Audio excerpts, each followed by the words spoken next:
lived through it, but I think there were some mornings where I was almost sleeping in that class, even though it was a class I really liked. I was just exhausted at 7:45 in the morning, but it's okay. Okay, we're moving on with our lesson on just some rules of logic. And I believe that the last thing that I said the last time that I lectured is I was talking about a tautology, right? That's kind of where we left off, I believe. Okay, so there's kind of like a counterpart to a tautology. So let's start with a definition today. A contradiction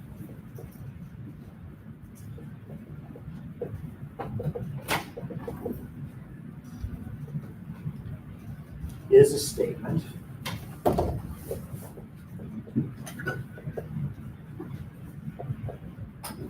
that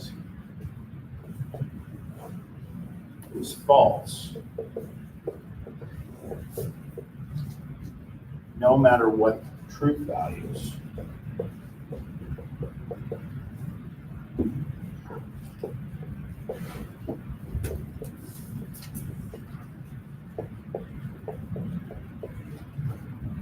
its prime statements have.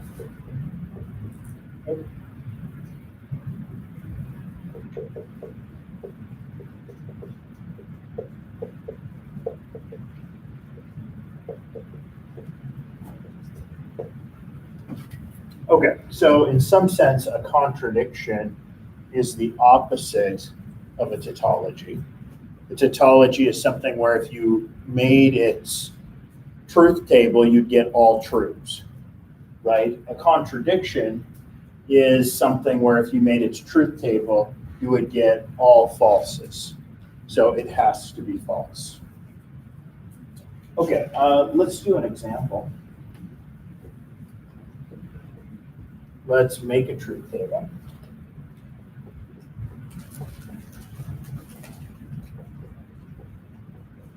For the statement not P or Q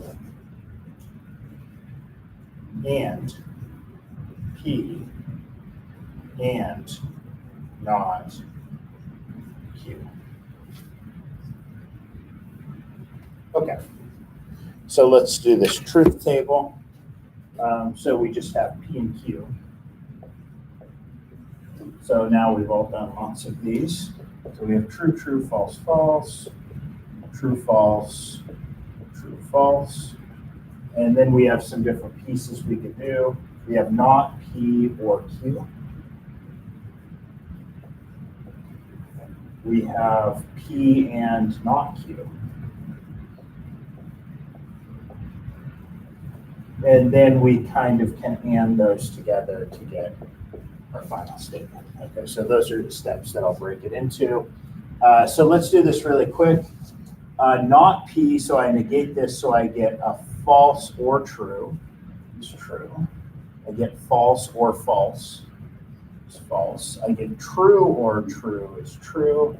And I get true or false is true. Okay, then I can do this AND statement. And if I get a false, this is just going to be false, right? Let's see. So if these two right off the bat, I could just say are false. And then the other ones, I get true and false is false. And then I get true and true.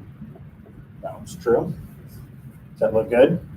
Okay, and then I just, for the final statement, I just AND those together. So true and false is false. False and true is false. True and false is false. True and false is false. And then we can see that this statement, not P or Q and P and not Q, is what we would call a contradiction. Okay. Now, if we come up against something that's called a contradiction inside an actual proof, which we haven't written any proofs yet, but typically the symbol for contradiction is this.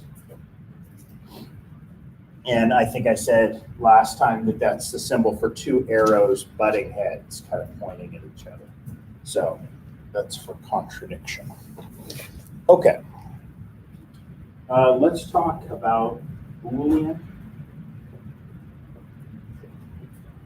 laws of logic.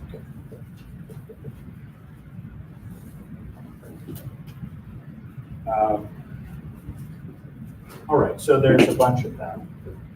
So 1A and 1B will be that P or Q is logically equivalent to Q or P, and that P and Q is logically equivalent to Q and P. In other words, these are commutative laws of logic, that it doesn't matter which one comes first on an and or. So these are the commutative laws.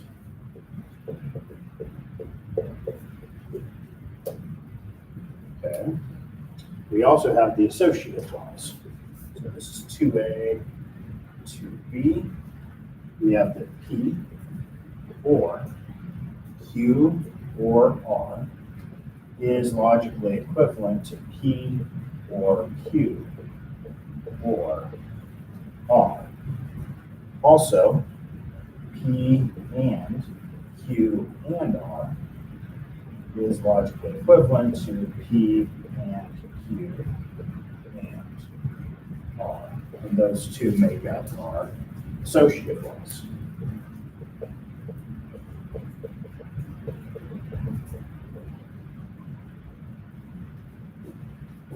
All right. Now we get into things that are a little bit more interesting. So this is 3A, 3B, and that is the distributive laws. Here's the first one. P or Q and R. Okay, so you can already see how this is different. These two make a lot of sense because it's like all of these are ors, all of these are ands. So it kind of is like this and this and this. You're kind of like, yeah, it's all the same, right? It doesn't matter which way you take the and. But if I use an and an or, then it very much does matter what I mean by what's the or, which happens first, the and or the or. So if the and happens first, and then you or on the P, then this is logically equivalent to the following. This is P or Q and P or R. So in some sense, you could kind of think of it as I distribute the P or across the and. And it works the same way in reverse. If it's P and Q or R, and then you could write that that's logically equivalent to P and Q or P and R. And those are the distributive ones.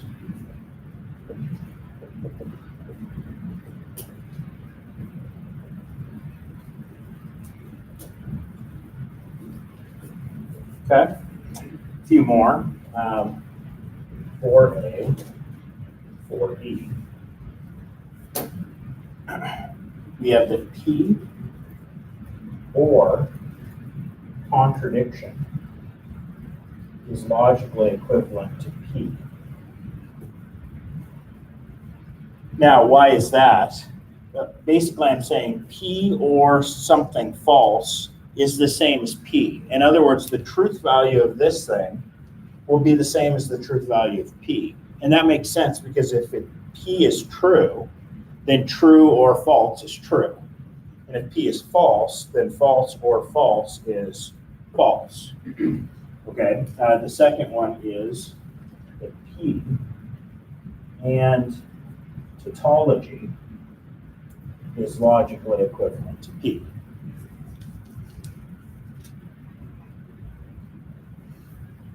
Now, these are the kinds of things that we say all the time, and we're absolutely fine with it.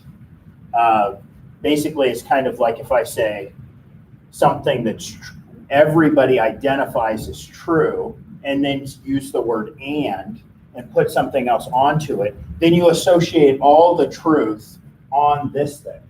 Like if I said, there is a way to trisect an angle and 1 + 1 = 2, then everybody just dismisses 1 + 1 = 2 and says, well, is there a way to trisect an angle? Right? Because you just associate the truth of that statement with the thing that you don't know its truth value. So basically, you just use this law of logic, right? Something you know is true and something else basically just boils down to something else. Okay, so we use these all the time. We just don't think about it that much. Okay, 2 more. 5A, 5B. 5A is that P or not P is a tautology. And the second thing is that P and not P is a contradiction.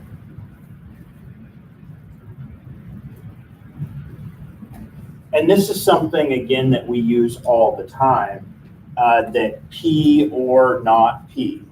I can say that like a number is either greater than 5 or it's less than or equal to 5, right? One of those is true. And so we can say that that's true, that it's either greater than or equal, less than or equal to 5 or greater than 5. Those are the kinds of things we also do all the time. Okay, here's a little note. And that is that P, if and only if Q, as a statement, is logically equivalent to P implies Q and Q implies P. Not only are they logically equivalent, like this is kind of what I think of when I think of P, if and only if Q, is I think, well, what if and only if means is that the P implies the Q and the statement Q implies P, both are true. Okay. So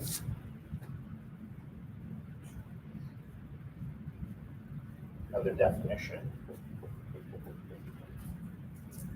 Q implies P is the converse of P plus Q.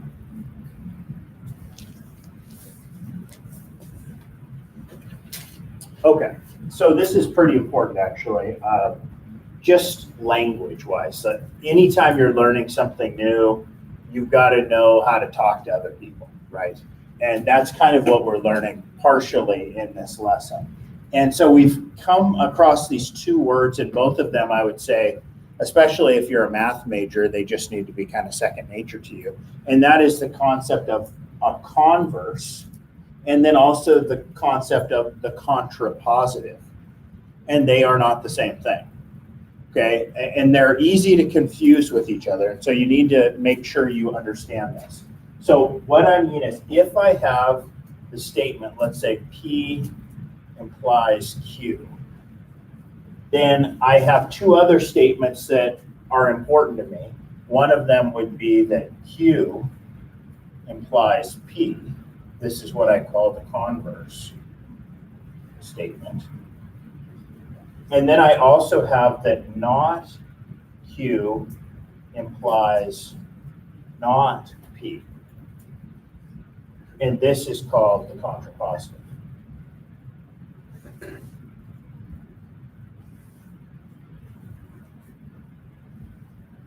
one of those two is logically equivalent to P implies Q. One of them is totally different. Which one is logically equivalent? Yeah, the contrapositive. Okay, so the contrapositive statement is technically, logically, the same statement as P implies Q. Q implies P is something totally different. But we have a name for Q implies P, and that is, it's the converse. Yes? So why wouldn't you use the converse? Like, what's the point? If it's not equivalent. Yeah, good question. So what's the point of the converse if it's not logically equivalent? Well, sometimes you want to say, these two things are, let's say, equivalent statements. I'm trying to think of a really good example. I mean, I can make up silly examples, but they're maybe not as helpful. Let's say, I'll make up something that's maybe not true. So I'm looking at the map over there. I'm like, okay, I live in Madrid and I live in Spain. Those are two statements, right? And I could say, if I live in Madrid, then I live in Spain. And you would say, sounds rational, right? What if I said the converse? If I live in Spain, then I live in Madrid. Then you'd say, I don't think that that's necessarily true, right? But there might be some things that you say that are actually true at the same time, right? I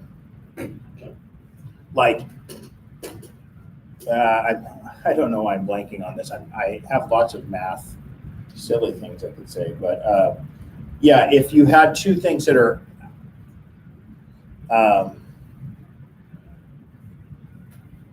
I mean, this is stupid, but I'll say it anyway. If my name is Nick, then my last name is Willis. And if my last name is Willis, then my first name is Nick. Both of those are kind of like, well, yeah, your name's Nick Willis, right? So it's kind of like it's the same, or they are true or false together, so to speak, which may not even be true, but you get the idea.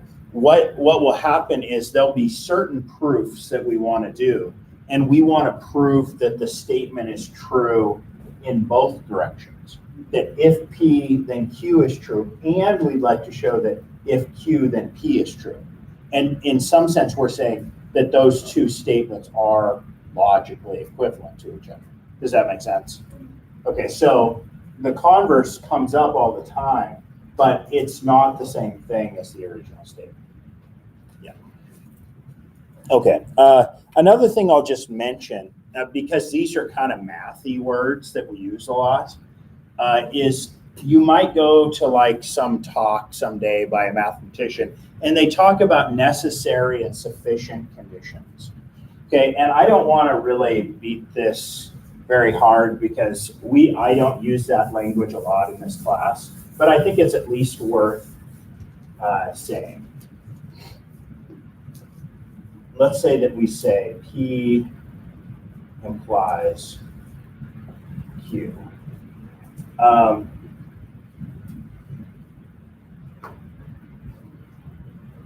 And so we can talk about a condition being a necessary condition, and we can talk about it being a sufficient condition.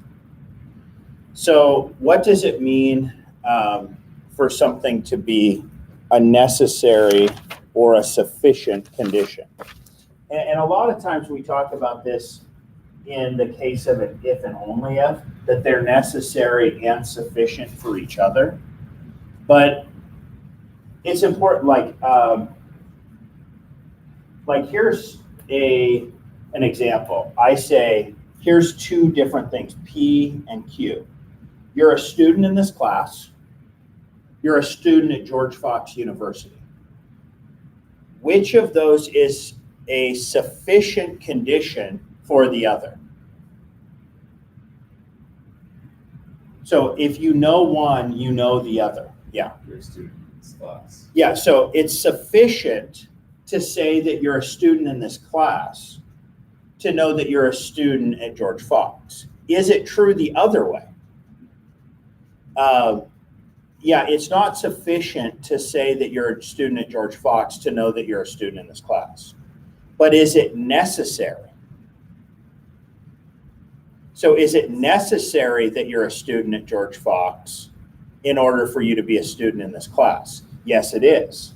So do you see the relationship between the two? One of them is a sufficient condition for the other. The other is a necessary condition for the other. So we can, and if something is necessary and sufficient, then it's if and only if. So typically in a P implies Q situation, one is the necessary condition and one is the sufficient condition. If you're necessary and sufficient for the other guy, you're the same statement. Does everybody kind of follow me on that? So typically we would say if P implies Q, then P is a sufficient condition for Q, and the Q is a necessary condition for P. And if you ever say P is necessary and sufficient for Q, then we're talking about if and only if.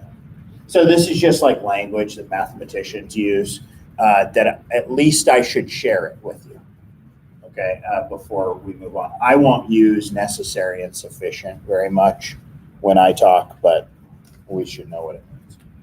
Okay.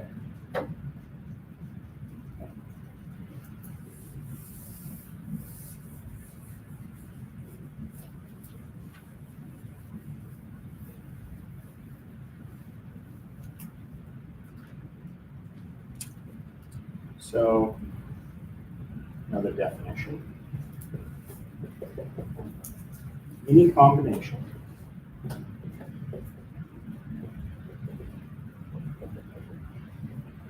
of truth values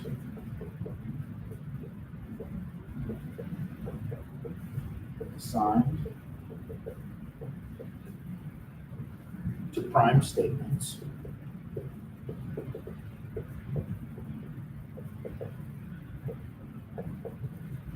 that gives an false or an F in the main column of a truth table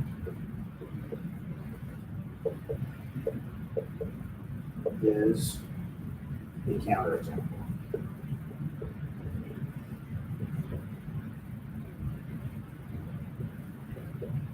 Okay, so let's say that we have some truth table. We have P and Q, and then we do some work, and we get to kind of the final statement, right? As we've kind of written in the past with the star. And you get some stuff here. Maybe you get true, true, false, true, false. True. 1, 2, 3, 4, 5, 6, 7, 8. Okay, so maybe that's the final column of our truth table. So we've got some truth values over here, we did some work, and we got our final column. 2 of these things give us a false. Over here, we would have had some truth values that gave us that false. That would be considered a counterexample. So usually what's mine?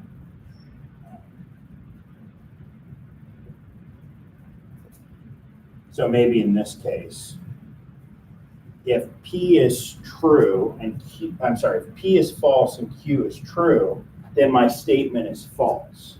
And so I would say that P being false and Q being true is a counterexample to the statement.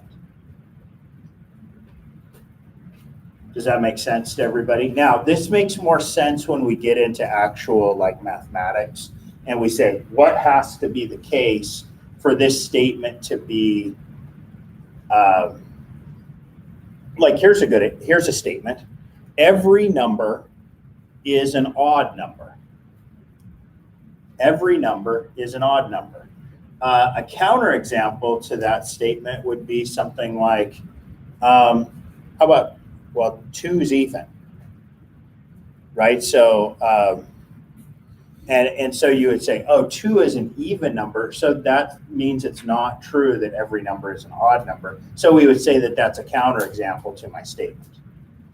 Does that make sense? Now, in the statement that I made, every number, how many statements did I just combine in that statement that I made? Every number is an odd number.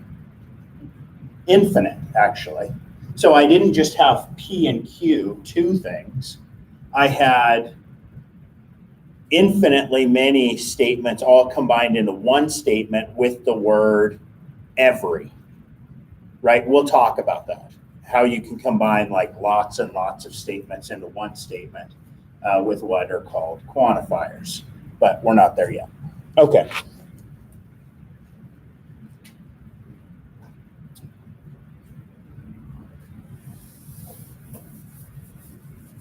So we are officially done with 1.2, and you can start your homework on 1.2, which is 1 through 24.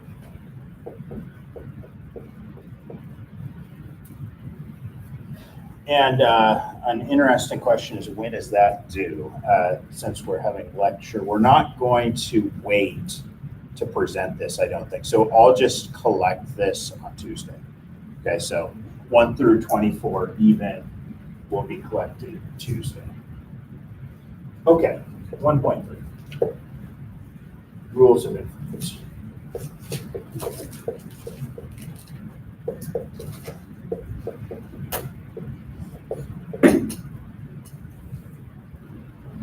So definition. A proof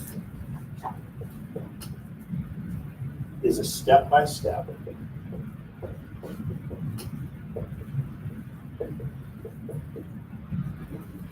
demonstration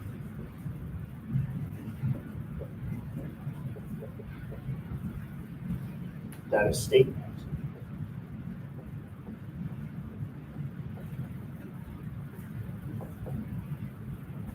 can be derived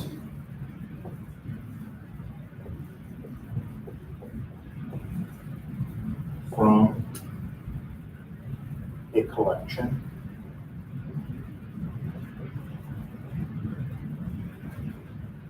of premises.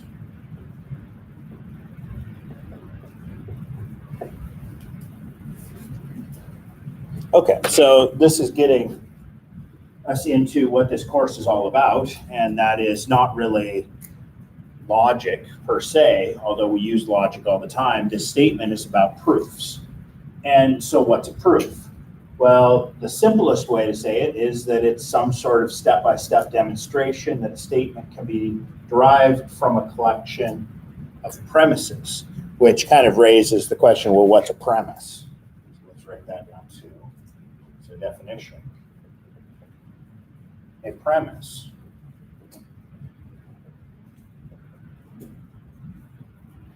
is a statement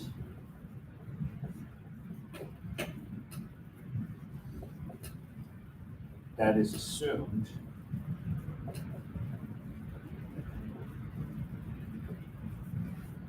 true in the context of a proof.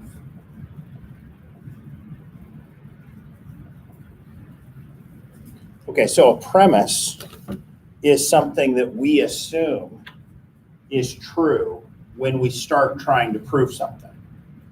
Okay, and if you remember back to your geometry days, typically start a geometry proof by given, right? It's given to you in the statement as this is your truth to start with. And you can kind of think of that's what we mean by a premise. Is a premise is something that we get to assume is true when we start the proof. Also, a proof isn't just like a 2-column geometry is like very step-by-step, right? You might even write one and then write something and then say the justification in like a 2-column proof, if you ever did that in geometry. But I wouldn't say it is like, that's not the way that I think of a proof. The way that I think of a proof is it's kind of like a story. Okay, and it's a story where you're kind of trying to guide somebody through your thinking in some sort of a written way, where if they don't know what you're talking about, you can kind of guide them, like, see this, so this must be true, so this must be true, so this must be true. So what we wanted to show is in fact true, right? It's kind of a story you're telling. And people are always kind of questioning, like, well, do I have to put this in my proof? Like, do I have to say this? Do I have to say this? And it's kind of like, well, if you're a storyteller, you might have, like, you know, maybe you tell the story of Goldilocks and the 3 bears, right? You have a story that you tell. If you told that story to, let's say, your child multiple nights in a row, the story might actually not be told the same way even twice, right? But is it the same story? Yes. But if you leave out the 3 bears, it's a different story. I'm sorry. And this is kind of a way to kind of get in your own mind, like, do I need to include this in the proof, do you think? It's kind of like, well, is it one of the major themes of the story? Or is it kind of like a side part that, like, if you didn't include it, it's not changing the fundamentals of the story? So that's what I'd like to kind of get into your minds, is a proof isn't so much like this mathematical algorithm as it's you telling somebody a story about why something is true. And sometimes it's okay if you leave out a detail, like what's a good example here?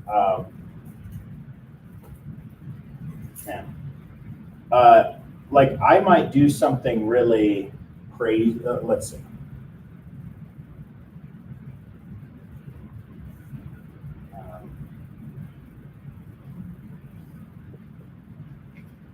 Let's even put a limit on that. So, can somebody, you all have some calculus experience, I'm assuming. So, what's the answer to this? 4. Now, you did that in your head. Good job. So you had to factor it, right? On top, this is x plus 2, x minus 2, right? And then you cancel the x minus 2's, leaving an x plus 2 on top. You plugged in the 2, and you got 4. Congratulations. Okay. So somebody might ask me the question, do I need to write all that in, like, to my proof, if I were writing something that contained this in my proof? Or can I just say that it's 4? Well, it depends on who your reader is, right? If you're writing it to somebody that doesn't understand how to do this, then you probably should put it in, because they don't understand that part of the story. But if you're writing to, like, me, and you wrote this equals 4, I'm kind of like, yeah, of course it's 4. So you kind of have to know your audience. So if you read, like, in a mathematics journal, they would certainly say this, because they're assuming that their reader knows what they're talking about. You believe me, this will come up in this course. You'll be kind of like, now, do I need to explain all that, or can I just skip to the end? And there's no right or wrong answer. It's like, do you feel good about your story? You're a writer. And this is kind of weird to people, because I think that mainly you think about in mathematics class, is like, all that really matters is that thing I boxed in at the end. That's the thing we're going for. And it's like, no. If I'm telling you if P is true, then Q is true, I already know the end. It's that Q is true.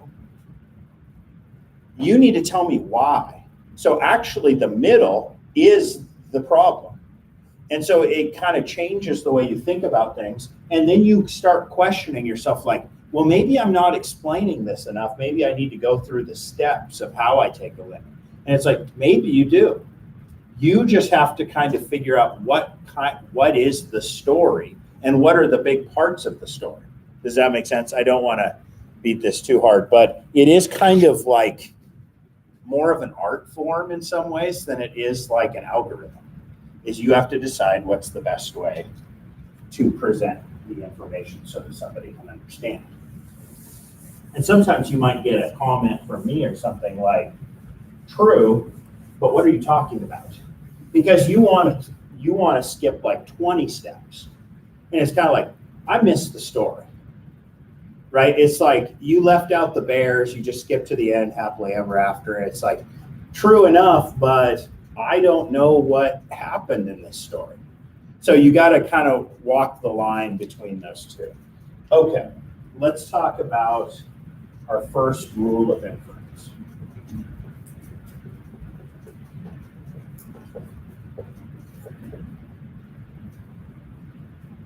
And this rule of inference is called, it's Latin, modus ponens. And I usually just abbreviate it MP, and sometimes I just say MP. But modus ponens, and this is Latin for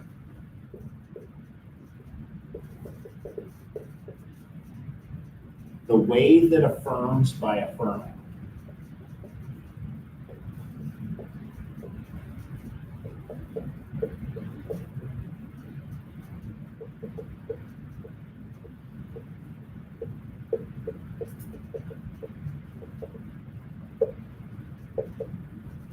Okay. But this is the actual logical statement that we call modus ponens, and that is P and P implies Q implies Q.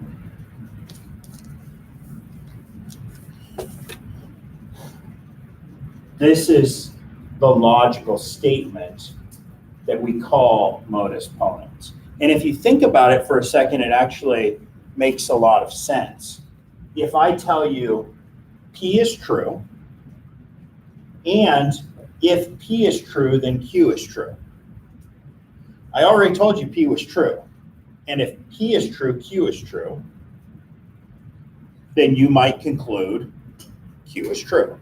So if I say, I am a firefighter, every firefighter wears suspenders, or if I'm a firefighter, then I wear suspenders, you might conclude you wear suspenders, right? That is modus ponens. It's statement, hypothesis statement is true, hypothesis implies conclusion, thus conclusion is true. That's modus ponens. Make sense to everybody? Okay, so let's do a quick example here. Let's say I have the following premises. I know that T implies R. I know that R implies S. And I know T. So remember, when I say that something is a premise, it's assumed to be true in the context of my proof. So I'm saying that T implies R is a true statement. Now, this is really important. I said that T implies R is a true statement. Does that mean that T is a true statement? Now, of course, I know that T is, but if I didn't know that T was, just this, do I know that T or R are true? No, in fact, T very well could be false, because false implies anything is true. So what I'm saying is the implication is true, not necessarily the hypothesis or the conclusion. Does that make sense? Okay, very good. So these are our premises. Let's say that we wanted to write a proof.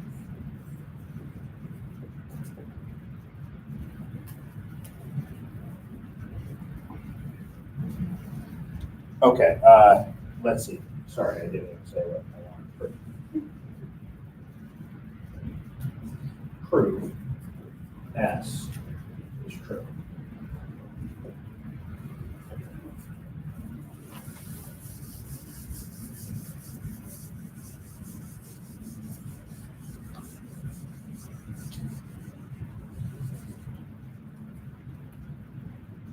So,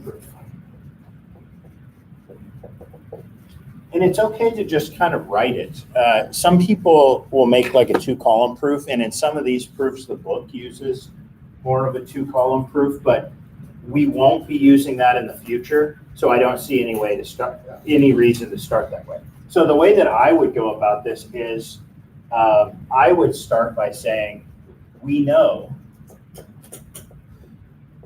that T is true. And why do I know that T is true? It's a premise, right? So I'm just, for right now, we're going to assume that we know nothing about storytelling. Okay, and so that means that anything that we think should be included, we should probably include. Once we get to be better storytellers, we can start to decide which are the big details and which are the small details. But right now, we're just going to include all the details. So for right now, I'm going to say, why isn't that true? It's a premise.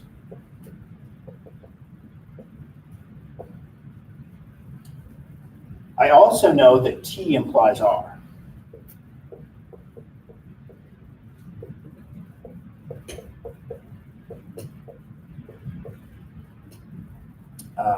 Also a premise.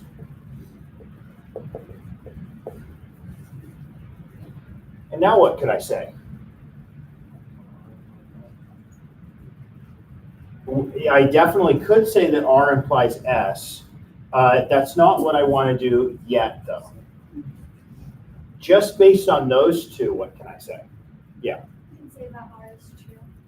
Because if T is true in that implication and T implies R, the only way that R don't be true. That's right. So I could say, so R is true. And what's the justification for that? Yeah, somebody pointed over here, the modus ponens, right? Or I'll just write MP. Because I know that T implies R, and so T and T implies R. Make sense to everybody? Yeah. Do you have to say that T implies R is true, or you can just say T implies R? Oh, good point.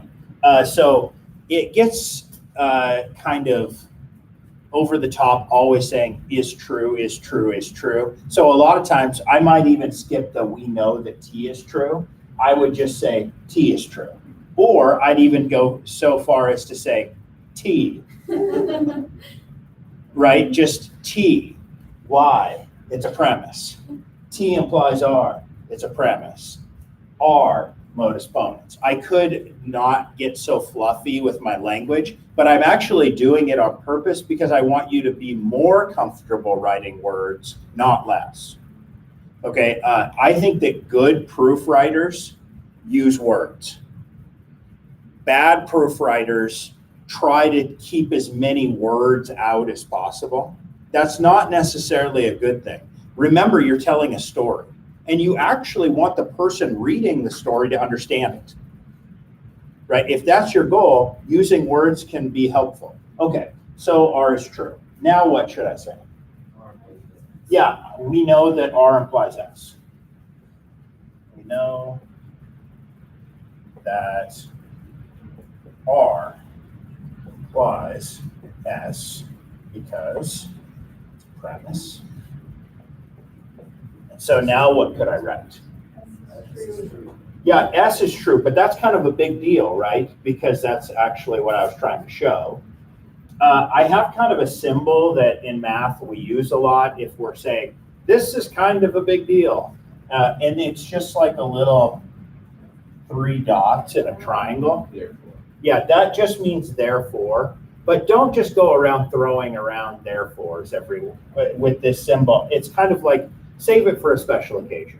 You know what I mean? So that doesn't mean it has to only be on the last line of your proof either. sometimes it's kind of like, this is a big deal in my proof.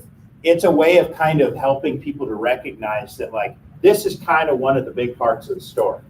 Okay, so therefore, S is true. And the reason? Modus ponens. MP.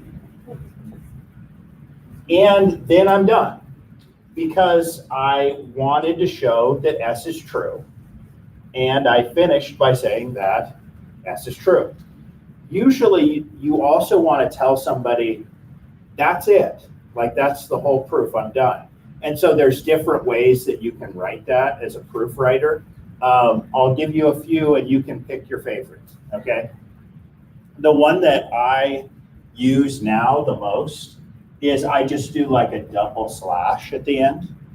And this just means, and I'm done, okay? That's the end. And it actually is one of the reasons I use this one is it's just so satisfying. When you're all done with your proof to just be like, man, we're out, peace. That's right. So, but there are others.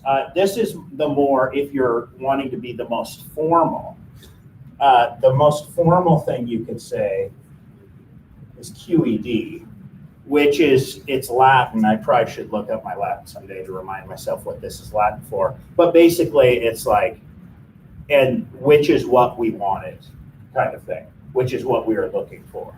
It is the Latin. And some people say quite easily done. That's another way you could interpret it. So that's another way I've seen. A lot of textbooks, if you ever see a proof in a textbook, they often use like a filled in square for their end of proof. All of these are good. I would say don't go too crazy beyond these three, but because you want people, again, to actually recognize what you're using for the end of your proof. And those are three of the most common. Okay. So when you write a proof, you're kind of telling the story, but you need to tell people, and you can kind of say, and this is an emphasis in the story, and this is like, and that's the end of the story. Okay. Any questions so far? Okay.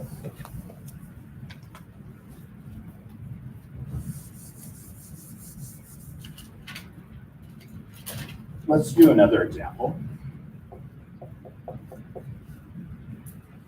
So this time we'll have a few more premises. Premises. Okay. Not R and T implies not R or not T.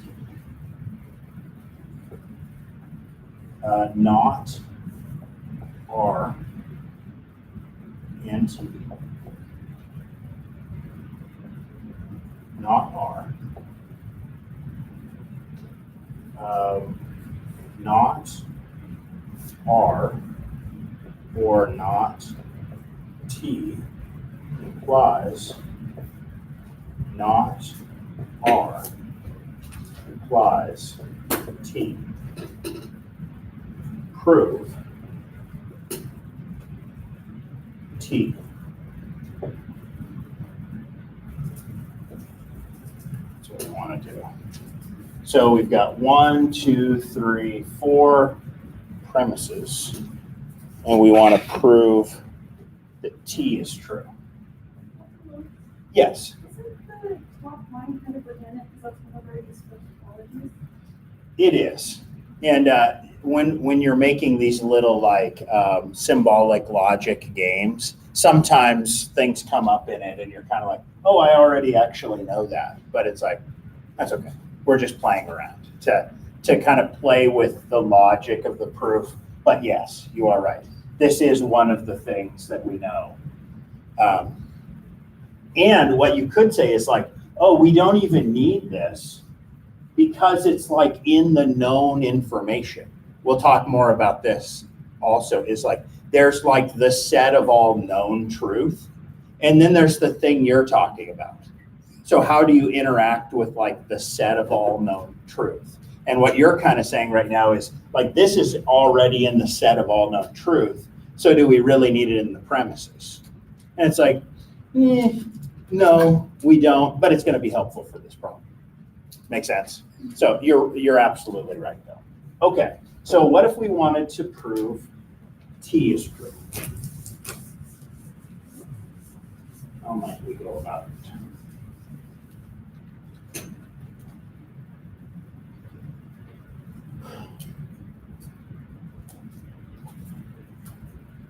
So the question is, when you get a problem like this is, well, what should be the first line? And so you kind of have to think about it a little bit like, okay, how do I kind of make it all work? And the only thing we really have to work with right now is modus ponens. So what I'd kind of like to do is I'd like to say a statement, and a statement implies another statement, or P, and P implies Q. Do you see that up there? What? Yeah, go ahead. No, the not R and T. Yeah, so we've got that not R and T. And remember, maybe you're kind of thinking, well, that's not a statement. It's like, well, yeah, it is. That is a statement. We could call it P if we wanted to. So we've got this guy, and then what else is helpful? Yeah, the first one, right? That thing implies something else. So it's like these two together might be helpful to me, right? Okay, let's do this.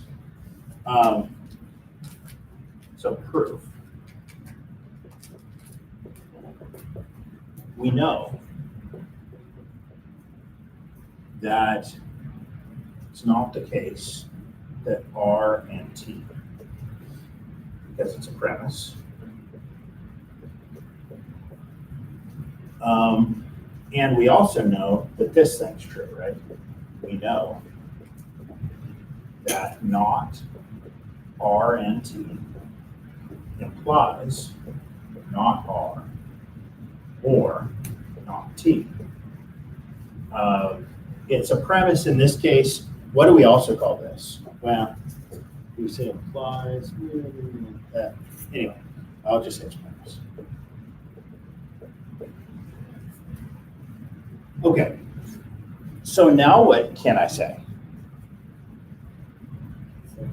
Not R and not T is true. Yeah, so we could say so. That means that not R or not T, because I have P implies Q, so Q, right? By MP. Now what? Good on the last one. Yeah, the last one contains this one as its hypothesis, right? I have, if that's P, I have P implies Q. So let's use this one. So we know that not R or not T implies that not R implies T, because it's a premise.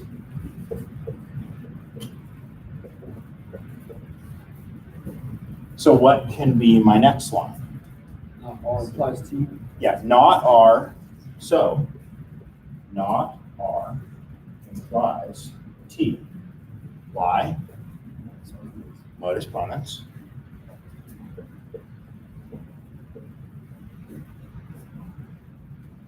Now what? Not R.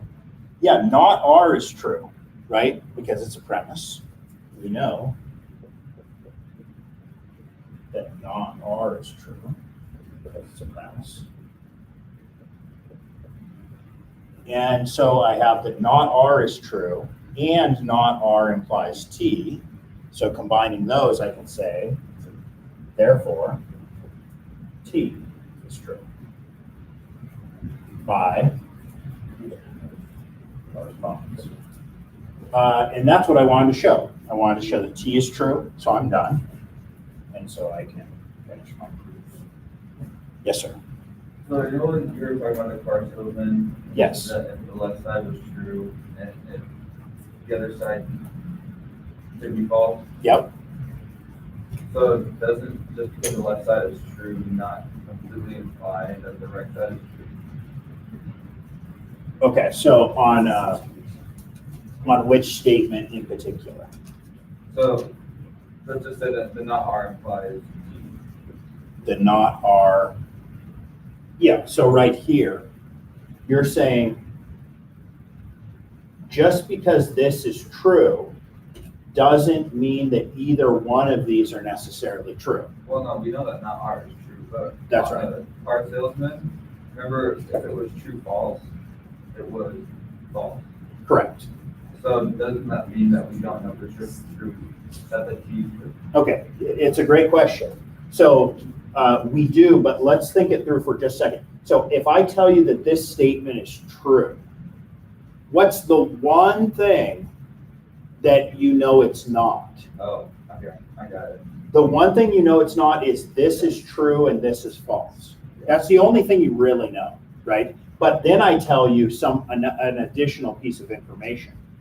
That's true. So what do you know about T? It has to be true. That's right. And all of these things, by the way, these premises, I'm assuming they're true. Could they not be true? Well, certainly. These are statements. They could be true or false. But what I'm saying is, if they're true, if every one of these statements is true, then T is as well. I'm not saying, this is kind of a tricky philosophical part of mathematics, is I'm not saying that any of this stuff is true. I'm just saying that if it is, then T is also true. Yes, sir. I was also confused about that until I realized that each of these actually have two premises at the beginning, and that's because in order to start the chain of implies means it's true, you have to have two things that are true. It's helpful, but sometimes we only get one. This will come up later, but this is where you go back into, well, really, you know, lots of things are true. Yeah. Right? You know all these maybe mathematical things. And let's say that we knew nothing about math, like nothing. How would we even get started? Again, sometimes when you're doing proofs, you've got to think philosophically for a second. It's like, if you don't know anything is true, like let's say I don't know the truth value of anything. I guess you just start doing definitions. I mean, you just start like, this means this, just as we said it. Okay, so it's okay to do a definition, but a definition actually doesn't get you any truth. Right. A definition helps you to define what you could speak truth about. It isn't truth in and of itself. Where does truth come from? Like at the very beginning because this is an interesting question, right? If you don't know anything is true to start with, then how do you get going? Observation. Yeah, agreed information.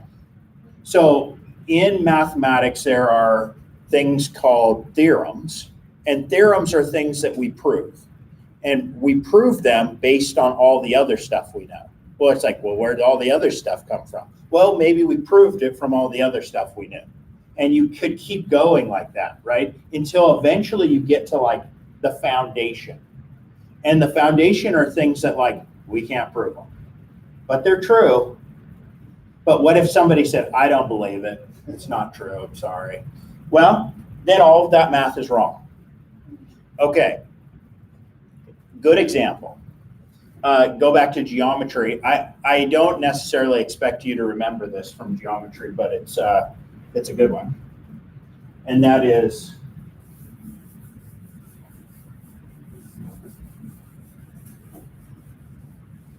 like one of the defining postulates of all of geometry.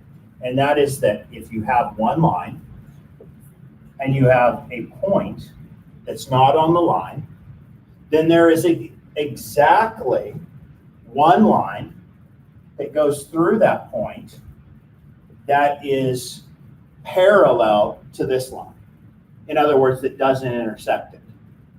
Because if you took any other line other than this one line and you like tilted it, then it would intersect the line. Correct? So there's one line that goes through this point that's parallel to this line. This is one of Euclid's postulates of Euclidean geometry. So now here's, and you can't prove it, by the way. There's no proof of that. He just said, that's just the way it is. Okay, and a lot of our experience would line up with that. It's kind of like, hey, how many lines can I draw where it doesn't intersect this other line I drew? It's like, well, one, this one, right? Okay, so is it true?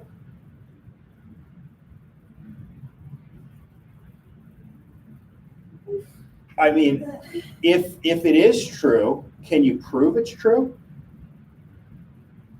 Or are we just going to like collectively accept it? And that's basically what an axiom is. An axiom's a statement, and you don't necessarily need to write this down right now, but an axiom's just a statement that's assumed to be true because we all kind of agree.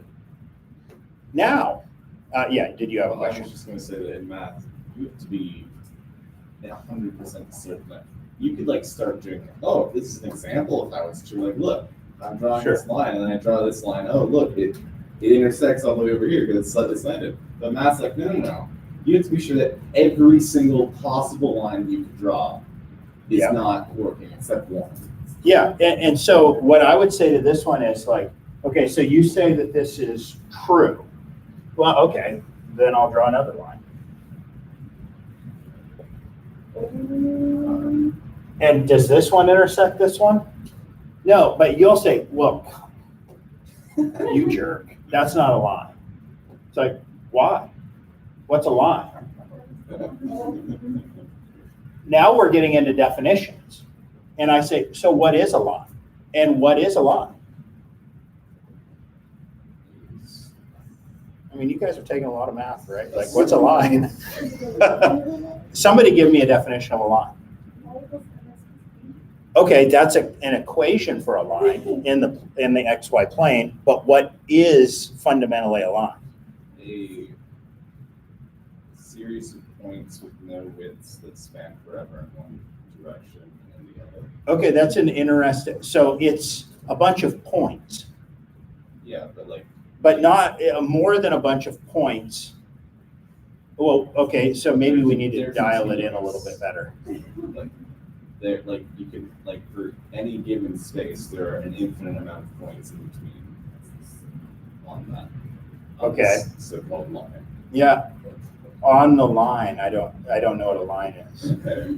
I'm being a jerk on No. purpose here, because this is difficult. Fine. Are you trying to say like an interval, like of numbers between that span infinitely in two directions? Maybe I would, I mean, if I was being the jerk that I am right now, I'd be like, infinitely? What are you even talking about? Like, I don't know what you're talking about. So what's a line? Okay, so an answer that is sort of kind of acceptable would be like any 2 points define a set of points that we call a line. And it's kind of like, I still don't know what you mean, but at least I'm getting somewhere. Like, what's a point? Okay, so you can see the problems that may arise when we really start digging into this stuff. And right now I can just say, somebody said, well, here's the one line that's parallel, and I drew another one. And I'm like, so what's wrong with mine? What's that? That's technically not parallel. Well, what does it mean to be parallel? It means they don't intersect. Well, that's the same slope. What's that? That's the same slope. Oh, in Euclidean geometry, they do. That's something we prove based on this postulate, that they would have the same slope. But if I draw it this way, then this is crazy. Like, this doesn't have the same slope everywhere as this one. And here's an interesting example. Let's say Euclidean geometry, I don't know if you think of it this way. What I think of when I say Euclidean geometry is flat geometry, or the geometry of the plane. Okay, but what if we didn't live on the plane? Yeah. Guess what? We don't. We live on a sphere. Right? On the sphere, what do lines look like? Well, what is a line? Well, we don't know, but we do know that it goes through 2 points, right? So I actually drew one. Let's say that you had these 2 points, and the way that you draw a line on a sphere is you take like a piece of twine, and you'd like put the twine on those 2 spots and pull it tight. And then if you continued that line, you get what you would call a great circle of the sphere. Like the equator is a great circle, or the meridian, like the prime meridian, those are great circles. This is not a circle. That's not a line. It does make a circle, but it's not a great circle. Because these two, if you're traveling from here to here, that would not be the optimal route. This is why when you're in an airplane and you see your route is going like over the North Pole and you're going to Europe or something, you're kind of like, whoa, why are we going that way? It's like, well, because that's the straight line, right? Okay, anyway. So lines on the sphere are great circles. Here's another point. Let's take the North Pole because it's easy to draw. Let's take the North Pole of that sphere. Show me the line that goes through the North Pole that's parallel to this line. Well, you know what the lines from the North Pole look like, right? They are the longitude lines. All the longitude lines intersect with the equator line.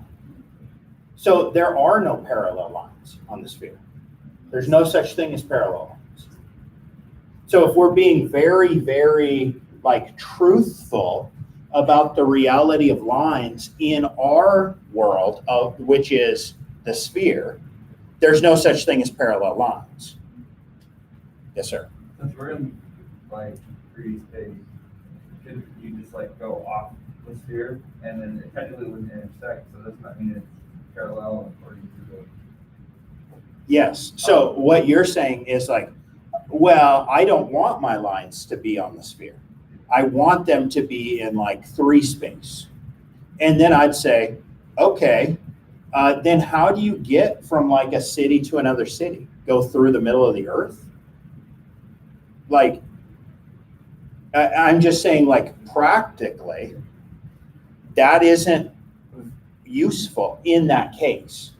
Do you see what I'm saying? So mathematics is usually developed because it's useful, right? Not necessarily because it's true. I'm not saying that truth is subjective either. Actually, I'm on the totally opposite side of the spectrum. I think there really is truth. But I think that we have to understand something about truth if we're going to discuss it, and that is that there has to be agreed truth before you can prove that anything is true. That there has to be foundational truth. Now, is this true? Well, it is in the sense of my like little community, because I can draw a map of Newburgh and make like parallel lines on it, and it's like, so it is true. But if you go to the world and say it's true for the whole world, well, that's not true. So it's like in our little sphere, this is true. In a bigger literal sphere, it's not true.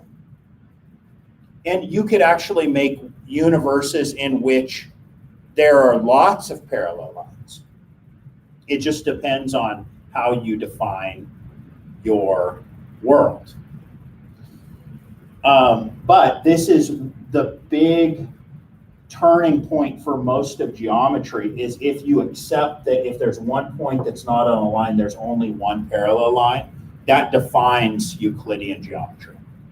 And it's just like we all have to just buy it as truth. So I went kind of on a long rant about your question about do two things have to be true? But certainly something has to be true. And those are what we call the axioms. Okay, so whenever you take a math class past this math class, you'll like real analysis, abstract algebra, things like this, you talk about axiomatic statements.